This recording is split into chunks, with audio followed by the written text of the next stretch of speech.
ಇನ್ನು ಬೆಂಗಳೂರಿನಲ್ಲಿ ಹೆಚ್ಚಾಗಿದೆ ನೇಪಾಳಿ ಕೆಲಸಗಾರರ ಕಳ್ಳತನ.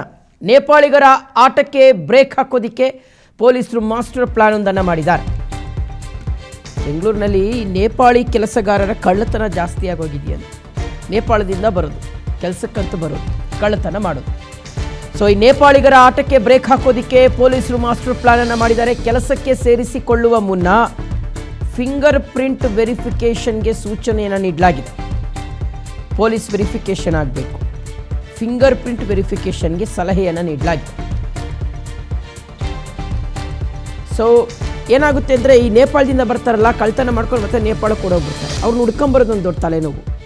ಹೀಗಾಗಿ ಫಿಂಗರ್ ಪ್ರಿಂಟ್ ಮೂಲಕ ಕ್ರಿಮಿನಲ್ ಬ್ಯಾಕ್ಗ್ರೌಂಡನ್ನು ಪತ್ತೆ ಹಚ್ಚಲಿಕ್ಕೆ ಮುಂದಾಗಿದ್ದಾರೆ ಪೊಲೀಸರು. ಪೊಲೀಸ್ ರೆಕಾರ್ಡ್ನಲ್ಲಿ ಹಳೆ ಕೇಸ್ ಏನಾದರೂ ಇದ್ದರೆ ಅಂಥವ್ರನ್ನ ಲಾಕ್ ಮಾಡ್ತಾರೆ. ಫಿಂಗರ್ ಪ್ರಿಂಟ್ ವೆರಿಫಿಕೇಷನ್ ಮಾಡಿಸೋದಕ್ಕೆ ಮನೆ ಮಾಲೀಕರಿಗೆ ಸಲಹೆಯನ್ನು ಕೊಟ್ಟಿದ್ದಾರೆ. ಮನೆ ಮಾಲೀಕರು ಕೆಲಸಕ್ಕೆ ತಗೊಳ್ಳೋಕ್ಕೂ ಮುಂಚಿತವಾಗಿ, ಅದರಲ್ಲೂ ನೇಪಾಳದಿಂದ ಅವರನ್ನು ವೆರಿಫೈ ಮಾಡಲೇಬೇಕು. ಮನೆ ಮಾಲೀಕರಿಗೆ ಬೆಂಗಳೂರು ಪೊಲೀಸ್ ಕಮಿಷನರ್ ಸಲಹೆ ಕೊಟ್ಟಿದ್ದಾರೆ. ಒಂದು ವೇಳೆ ನೀವೇನಾದ್ರೂ ಮಾಡಲಿಲ್ಲ ಅಂದರೆ ನಿಮ್ಮ ಮನೇನ ಅಭ್ಯಾಸ ಮಾಡ್ಕೊಂಡು ಹೋಗ್ಬಿಡ್ತಾರೆ ಅಷ್ಟೇ.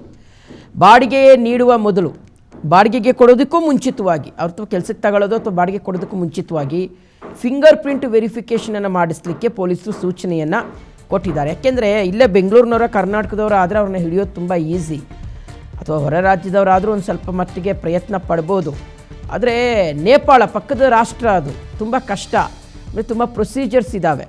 ಸೊ ಹಾಗಾಗಿ ಅವ್ರೇನು ಮಾಡ್ತಾರೆ, ನೇಪಾಳದವರು ಆರಾಮಾಗಿ ಈಸಿಯಾಗಿ ಬರ್ತಾರೆ, ಬಂದು ಇಲ್ಲಿ ಆಮೇಲೆ ಗೊತ್ತಾಗೋದಿಲ್ಲ ಅವರು ನೇಪಾಳದವರು ಅಥವಾ ಅಸ್ಸಾಂನವರು, ಮಣಿಪುರದವರು ಗೊತ್ತೇ ಇಲ್ಲ, ಯಾಕಂದ್ರೆ ಒಂದೇ ಫೇಸ್ ಇರುತ್ತೆ. ಸೊ ಹಾಗಾಗಿ ಅಂಥವರನ್ನು ತಾವು ಕೆಲಸಕ್ಕೆ ತಗೊಳ್ಳೋವಾಗ ಅಥವಾ ಮನೆ ಬಾಡಿಗೆ ಕೊಡೋಕ್ಕೆ ಮುಂಚೆ ಪೊಲೀಸ್ ವೆರಿಫಿಕೇಷನ್ ಆಗಬೇಕು, ಫಿಂಗರ್ ಪ್ರಿಂಟ್ ವೆರಿಫಿಕೇಷನ್ ಆಗಬೇಕು ಅನ್ನುವ ಒಂದು ಸಲಹೆಯನ್ನು ಪೊಲೀಸ್ ಇಲಾಖೆ ಕೊಟ್ಟಿದೆ.